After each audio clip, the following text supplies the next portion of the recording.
Welcome to Proven and Probable. I'm your host, Maurice Jackson.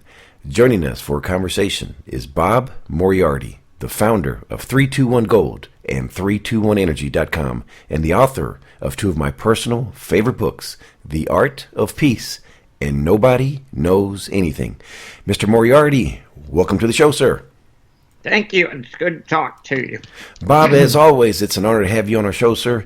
We have some important topics to cover for the audience, and I would like to begin our discussion regarding geopolitics by regions, beginning in the United States. What has your attention and why? Oh, God. I think this week, and of course, by the time you put this out, we'll know one way or another, but the Kavanaugh debacle, it's embarrassing. I mean, the rest of the world is watching the United States make a fool of itself. It truly is. Let me ask this as well. How about the Federal Reserve increasing interest rates? And talk to us also about your thoughts regarding the new trade agreement that we have with Canada. Well, I'm glad to see there is trade agreement, and certainly Canada has recognized their 300% tariffs on dairy products were foolish. You know, socialism is very popular because when you feel the government is doing something just for you, you're all in favor of it. And Canada's policy has been good for 16,000 dairy farmers in Canada, and bad for everybody else. And it was a stupid policy. I mean, I'm not a big fan of Donald Trump. I think the man's a blithering idiot. However, some of his points are perfectly valid. And Canada had absurd tariffs on dairy products, protecting their dairy industry, and they needed to change them. So, you know, obviously I don't have all the details any more than you, but Trump has been successful in getting Mexico to recognize there were issues that needed to be sorted, and China, and now Canada. And I think it's a good idea. How about the Federal Reserve increasing interest rates? Should that be something that we should be concerned about? When you are in debt far more than you can ever pay, it really doesn't make a rat's ass what the interest rate is, because the critical issue isn't the interest rate. The critical issue is, can I pay this back? The Federal Reserve is raising interest. They're reversing QE. They were incredibly stupid for 10 years, and now we get to pay the price. Now, there's going to be a massive recession/depression, and that's going to occur regardless of the interest rates. The interest rates just make it happen a little faster. Yeah, I'm going to be interested to see what's going to occur with the peripheral markets here as they unwind this QE per se. Let's move now to the Middle East, and specifically Syria, which involves a number of players fighting there. What are you focused on? Well, let me ask a question, first of all, because the issue has to go to the heart of self-defense. And, you know, under the British education system, they teach you the question is more important than the answer. And there's a very valid reason for that. If you don't ask the right question, you never come to the right answer. Now, we are fed nonsense on a regular basis, and it's because people don't ask the right question. Now, let me ask you a question. Does Israel have a natural right to self-defense? They do. Okay, if Israel has a natural right to self-defense, does Syria have that same right? They do as well. Yeah, of course they do. Now, even more interesting, if Israel and Syria have a natural right of self-defense, does Gaza? They do. Okay. Now, they're not really a country per se. Israel is just cut up Palestine into little tiny unmanageable parts. But yes, everyone has a right to self-defense. Do you personally have a right to self-defense? Yes, I do, sir. Of course you do. Everybody does. But we assume that Israel has a right to self-defense, and not only do they have a right to self-defense, the United States has an obligation to fight their wars for them. And that's really pretty stupid. But Syria has a right to self-defense. Iran has a right to self-defense. Iraq has a right to self-defense. Gaza has a right to self-defense. And all of the problems in the Middle East go back to Israel wanting to steal land. They've been stealing land since 1947. And Russia has just said, okay, here's a line in the sand. And if you cross it, we're going to shoot your aircraft down. So Russia has put in a bunch of S-300 SAM missiles into Syria and said, okay, United States, you stay out. Turkey, you stay out. Israel, you stay out. And they've got all the right in the world to do that. And I'll be real candid, and this is, I'm speaking as a pilot with 12,000 hours of flying, as a combat pilot with over 800 missions. I wouldn't mess with Russia. No, they seem to be a very formidable foe there. But let me ask you this now. We're talking about the U.S. involvement in the Middle East. The United States this year will become the largest producer of oil. How will this impact our relationship and involvement in the Middle East in the future years? I'm not sure that there's a direct connection. Our central problem in the Middle East is the total and absolute control that AIPAC and Benjamin Netanyahu have over the American political process. When every congressman and senator is elected, they meet with representatives from AIPAC, and AIPAC asks them to sign a document saying they will support Israel. Now, no other country in the world would get away with that. But Israel feels they can do anything because the United States will always protect them. And in fact, the war in Afghanistan, the war in Iraq, the war in Libya, Somalia, Sudan, all those stupid wars in the Middle East, none of them are in the interests of the United States. But we have fought them because Sheldon Adelson paid $35 million to buy the office of the presidency. And in 2016, he bought the president of the United States. And everything that Trump does, he does after seeing what Adelson wants him to do. Bolton is his pet lapdog. And these are very scary people. What would you say the probability is of the United States deploying troops there? To where? To Syria. We got troops there now. No, I agree. I'm referring to it on a mass scale that we had in Afghanistan and Iraq, sir. Zero. Okay. We are there absolutely, totally, illegally. The government of Syria said, hey, get your ass out. Russia has said, hey, get your ass out. There's no legal basis whatsoever for the United States being there. I mean, I'm not even sure what the government claims their basis is. We have troops in Syria, which has a democratically elected government. It's a sovereign nation. They have no business there. We're not doing anything. We were supporting the terrorists. We were the terrorists. Well, let's move now to the Far East. Give us your thoughts on the United States and China there with the trade situation. Well, I did make mention of it there with Canada and Mexico.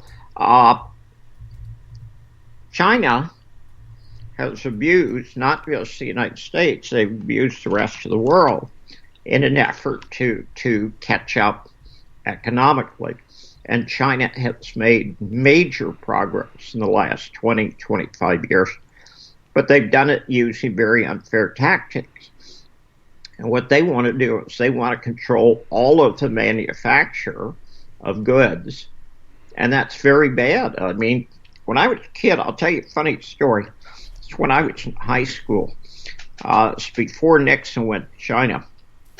And we would talk about if you really wanted to get wealthy, what you should do is set up a T-shirt factory for making T-shirts to the excuse me, to the Chinese, because you could march the Chinese by in a formation 16 people wide, and as fast as you could have them put on T-shirts, there were more Chinese. And the one thing that never occurred to us is the Chinese could make T-shirts too. So the Chinese started making T-shirts for themselves. Now they make T-shirts for everybody. But they've had an unfair competitive advantage. And Trump and the rest of the world said, hey, we need to have a level playing field. And to the extent, and I will credit both Mexico and China and Canada, they've recognized that there's some substance to what Trump says. Now, he's not going to get everything that he wants, but he's made major progress. Well, it seems like there might be some light at the end of the tunnel, but I think you and I both probably agree that nobody wins in a trade war. Am I correct with that statement, sir? No, 100%. Well, nobody wins any war.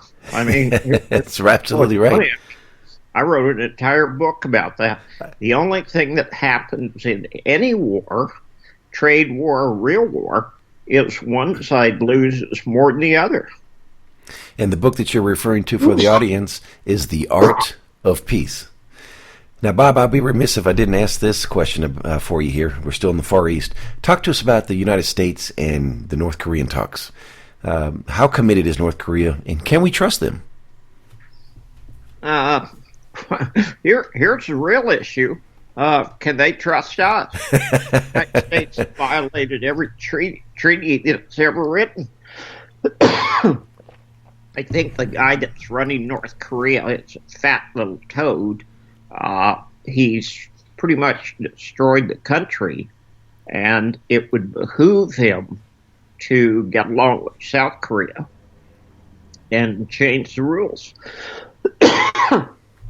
But to the extent that the United States has not attacked him because he is nuclear armed, and that's actually a bad thing for the U.S. We only attack countries that can't defend themselves. If they can defend themselves, we don't attack them. I believe there was a saying once I heard that we also don't attack countries that don't have central banks. That's true, but that has more to do with how far, how advanced their economy is more than anything else. I'm not a favor of central banks. Central banks are very bad, but, virtually everybody's got central banks except the countries that don't have banks. All right. Let's move on to some mining companies, sir. Which issuers have your attention at the moment? Well, funny thing to say that. There's one that has everybody's attention, and it caught my attention in a negative way, and that was Garibaldi. And Garibaldi would say 15-cent stock 15 months ago.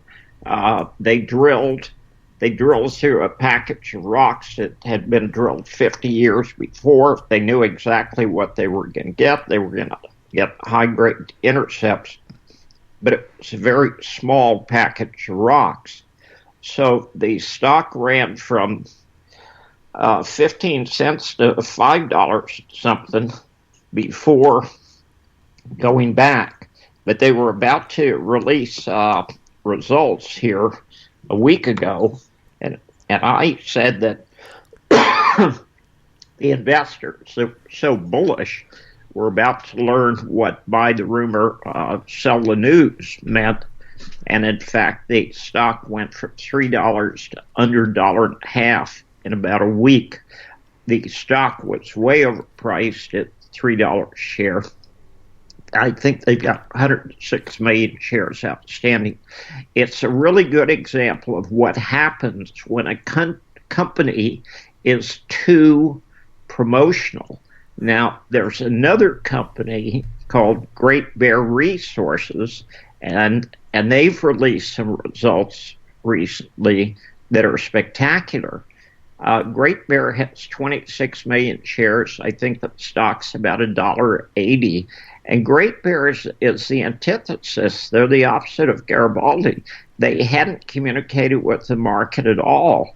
And they've got a market cap now of about 45 million, when Garibaldi had a market cap of 300 million. But Great Bear absolutely is going to have a gold mine, good management, and they just refuse to tell their story. It's really interesting to me because both companies are hurting their shareholders. Garibaldi, by setting their shareholders up in advance of news, and Great Bear by not communicating with their shareholders at all. So Great Bear is 45 million, and it should be 100 million, and Garibaldi is 150 million, it probably should be 50 million. Now, I'm not saying Garibaldi doesn't have a deposit, but they need to prove it instead of just talking about it. You know, in that piece that you wrote, Bob, regarding Garibaldi, you were mainly discussing another company that's a sponsor of ours, and that's Novo Resources. Talk to us about Novo. Oh, I love Novo. I mean, it's a great story. They have a second Witwatersrand in the Pilbara region of Western Australia. Is something that Mark Creasy's been working on for 15 or 20 years, and Quentin Henney's been working on for 10 to 15. We went and sat down with Mark Creasy, Quentin, myself, and Mark sat down for 3 or 4 hours 9 years ago. And of course, I'm listening to a theory, okay? They had overlapping theories, and they both thought that it was another Witwatersrand. We went out to the field, and things that Quentin had described to me a year before, I actually saw in the field. And I believe it's probably going to be the biggest gold deposit in the world. The really interesting thing about it is there's a lot of technical issues that make it very difficult.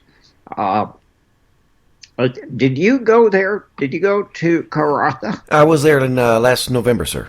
Yeah, okay. So you've seen the nuggety gold, and you've seen the guys with the metal detectors.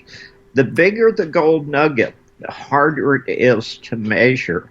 And I've maintained for 14 months that you cannot measure that gold. You cannot come up with a realistic resource because it's too hard to measure. The only thing you can do is mine it. Now, what they're doing is they're calling it trial mining, but trial mining is still mining. When you mine it, you know exactly what your grade is. But something interesting came up in the last 2 weeks.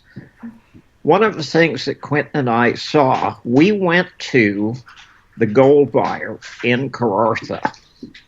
We bought some gold from him. And he said, would you like to see some of the gold from Edgina? And we said, yeah. And we bought some of that. And the gold from Edgina, I'm sorry, it's Edgina? Yeah, that's it. The gold from Edgina is identical to the gold from Comet Well and Purdy's Reward, but it's 125 kilometers away. Now, my issue was how thick is the conglomerate, how high is the grade, and what's the horizontal extent. And I was convinced, hey, wait a minute, if you've got gold here and you've got identical gold 125 kilometers away, you have a very big deposit. And all of the information that has come out in the last year has tended to verify that. But Novo's been like a buck and bronco. It goes up and it comes right back down because trying to measure it is so difficult. But Quentin did a deal that he's been working on for a year with a area that actually has a mining license and has free gold in gravel. And that's going to be far easier and far cheaper to mine. and you can actually come up with some hard numbers. And I'm going to go over and see it in a month, but it's a game changer. So there's 3 kinds of gold that I've seen, and I know of 4 kinds of gold. There's Beaton Creek, which has a very typical gold similar to South Africa. There's Karratha, which is Comet Well and Purdy's Reward, and that's nuggety gold, but that's in hard rock conglomerate. And then you've got Egina, which is the same conglomerate, but the conglomerate has weathered into gravel. So you don't have to blast it, you don't have to crush it, you just have to run it through a gravity mill. So it's a real game changer, and he will be in trial mining.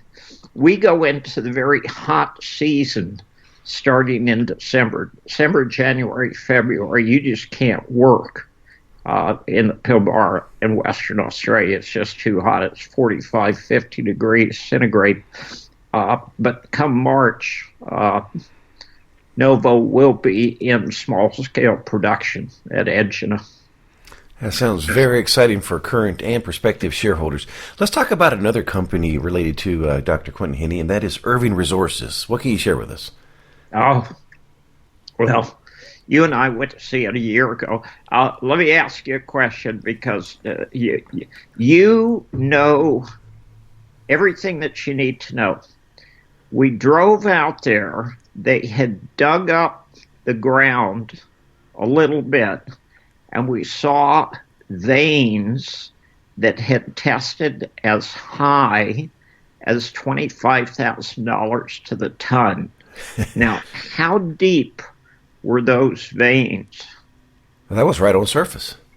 Well, it wasn't right at surface. It was like 6 inches under surface, or 12 inches under surface. It wasn't actually at surface, but it was really close to surface. How drunk would you have to get a monkey before he could screw up a drill program drilling what you and I saw? You just have to give him a sip. No, you could get a monkey really drunk. I mean, he could be just passed out, commode-hugging drunk on the floor, and it wouldn't make any difference. He could point in any direction and say, drill there, and you're going to hit some gold. Now, what's going to happen is they've got a drill on the way over there now, and they're working out visas for some Canadian drillers. Resources in the way of people is very difficult in Japan because the population is actually decreasing. The population of people over 65 is increasing. Of course, those people want to retire. And there's very few young people, but you need young guys working a drill crew. So they've had personnel issues as far as getting some locals to help them. But the drill program, I think, will start in November, perhaps December. And I think it's going to be very exciting. I mean, what you and I saw, it is impossible for them not to hit ultra high-grade gold because a drunk monkey could do it. I would have to agree with everything that you've just shared with us. It's truly remarkable what they have there. And the CEO there, by the way, for our audience is Akiko Levinson. Let's switch now to Geological oil, if we may. Okay, funny thing you mention that, because I think oil is about to top. But Geological has, let me think of a good way of putting it, has the most responsive management of any junior I've worked with in the last year or two. Geological management is absolutely brilliant. They came to me 4 years ago, 5 years ago, and said, here's what we're going to do. When the price of oil goes down, we're going to go out and we're going to pick up land packages that are being given away by companies that are going out of business because they can't afford it. When the price of oil goes up, we're going to go out and drill, and we're going to advance these projects. And to the extent that the CEO of the company has done everything that he's ever said, I have enormous admiration for him. They're drilling now. They're in the stack play in Oklahoma. They know exactly what they're doing. They have a partner with very deep pockets, so they have unlimited ability to drill. And they're going to be very profitable, and they're going to grow a lot larger. I think they've got about an $80 million market cap, but really good management. And speaking of the management there, the CEO there is Brian Williamson. And again, I echo what you're sharing regarding Jericho. Well, we highly regard them. And as you know, a good testament to what you're sharing is they meet deadlines, and everything they share basically is positive, but very responsive management. How about physical precious metals? I'd like to know, what are you buying and why? Okay. Let's backtrack for just a minute. Since 2008, the world has added $250,000, no, $250 trillion in debt. Will it be paid? The answer is no. No, it can't be paid. Yeah. Paid. I mean, the strange thing is all they did was advance consumption, okay? So the numbers look good as far as GDP, but the things that we'd like to consume in a year or 2 or 5 or 10, we've advanced, and we've already consumed them, but we still owe for them. Now, which would you rather have? Something of real tangible value that people will always need, or would you like to have a piece of paper representing debt? I'll take tangible every day, sir. Exactly. Now, the strange thing is that people call me a gold bug, and I'm not a gold bug. If I could buy a train full of oil and store it in my garage, I would. But it's really difficult to do a deal like that. Anything tangible and real that people are always going to need is a good thing to own right now. But you can't hide an oil tanker under your bed, but you can certainly hide a 100-ounce bar of silver under your bed or a chunk of gold. So I'm pro gold, pro silver, and platinum and palladium and rhodium because they are tangible wealth, a very portable wealth, and it's something that you could secure. You could see how dangerous the governments are getting, how dangerous the banks are getting. I mean, Wells Fargo is a really interesting example. They've stolen more money than the bank robbers stole. It's amazing how corrupt crony capitalism is now. So you want to stay away from assets that have counterparty risk, and putting money in a bank. When you deposit money into a bank, you go down to your bank, you put $100 into your bank account. Who does that money belong to? Yeah, the bank. Yeah. Okay. They owe you $100, but if they go under, guess what happened to your $100? It's gone. It went to money heaven, just like Bitcoin did. And I want to share, there's a rebuttal that I know someone's probably thinking of, but we have the FDIC, and I would encourage anyone that has that thought to revisit that concept and look at their website and do some research. And we've actually posted an article about that regarding the FDIC, and it's entitled, "Are We Insured?" But I didn't mean to cut you off, sir. No, I mean, you just raised a really good point. Yes, we absolutely are insured, and everybody needs to understand that. And the FDIC guarantees your money. But what they don't tell you is they only have 0.3% of the cash on hand to pay you. That's exactly what I was referring to. 3% of banks that go under, the FDIC is going to guarantee your insurance. But, you know, the FDIC insurance is like playing high stakes poker, and the guy you're playing with is using a Sears credit card. Well, now let's go back to precious metals for a second here, Bob. One of my favorite book, hands down, is Nobody Knows Anything. And one of the lessons I learned there is in reference to when to purchase a specific metal. And let's apply that thesis here. So what are you buying right now, and share with us why? Well, it's really funny that you said that, because that just happens to be my favorite book, too. I am buying silver, and I'm really tempted to buy platinum. The point of the book, and it's not just true of precious metals, the point of the book is true of all investments. You should buy things when they're cheap, and you should sell them when they're expensive. Now, when we talk about the price of gold, we're really talking about two commodities. Do you understand that? Share it with the audience, please. Well, you're talking about gold, but you're also talking about the unit of measure that you're measuring it in. Okay? So if you say gold is $1,196 an ounce, you're talking about the value of gold, but you're also talking about the value of the dollar. Mm-hmm. Now, if you take the currency out of the equation, you can compare gold to silver, or gold to platinum, or gold to palladium, or gold to rhodium, and you can differentiate. You can put them in order to see which is expensive and which is cheap. And right now, platinum and silver are very cheap. You and I really do like the value proposition of both of those metals. But you and I had an offline discussion the other day regarding platinum. Can we recover that, please, for the audience? Well, yeah. I mean, that's a really interesting situation. Do you happen to remember the number? I gave it to you the other day.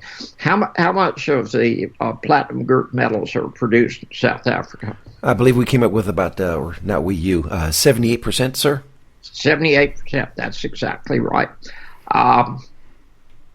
South Africa has gone communist/socialist. They're doing exactly the same thing Zimbabwe did. And Zimbabwe, when it was Rhodesia, was the breadbasket of Africa. It was the most prosperous country in Africa. The people were the best fed. It was a wonderful place. It was heaven in Africa. There was a revolution. The revolutionaries took over, and the guy running the place said, okay, I get all the money. And they have destroyed the country. Now, they've run the whites off. They either killed them or ran them out of the country, stole everything that they owned, and handed it to politically connected blacks. And they've destroyed their economy. So for South Africa to go exactly the same route as Zimbabwe, we know exactly what's going to happen, and that is exactly the same thing. Okay? If it didn't work in Rhodesia, didn't work in Zimbabwe, why would it work in South Africa? So you can absolutely categorically say in the future there will be fewer platinum group metals coming out of South Africa, and there could be a critical shortage of platinum group metals. One of the things we didn't talk about the other day, who produces the other 22%? That'd have to be between Russia and Zimbabwe? Exactly. Zimbabwe is very small. I think it's 3 or 4%. Russia produces about 20% of the PGMs in the world.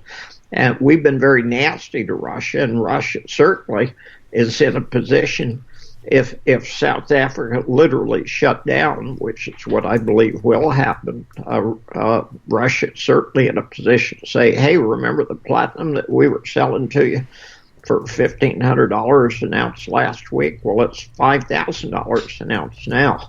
Now, going back to the book and the concept of buying cheap and selling dear, you came to me, I think a year or so ago, and asked me what a good investment in precious metals would be. Do you remember that? I do, certainly, and that was rhodium, sir. Okay. Rhodium got as low as $575 an ounce. Okay. Do you know what rhodium is right now? It's over 2,500, sir. Correct. Okay.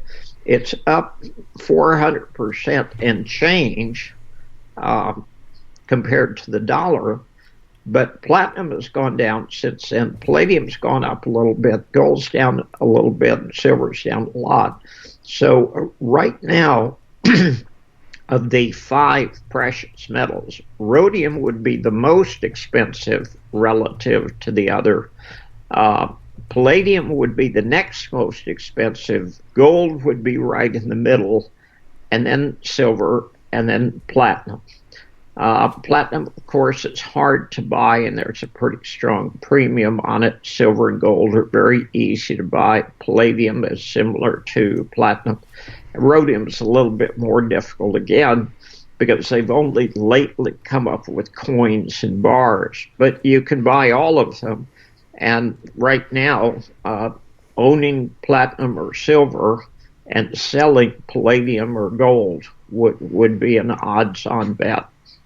And Bob, allow me to just share with the audience, if you're seeking to purchase any of the 5 precious metals, please contact us at Maurice at milesfranklin.com.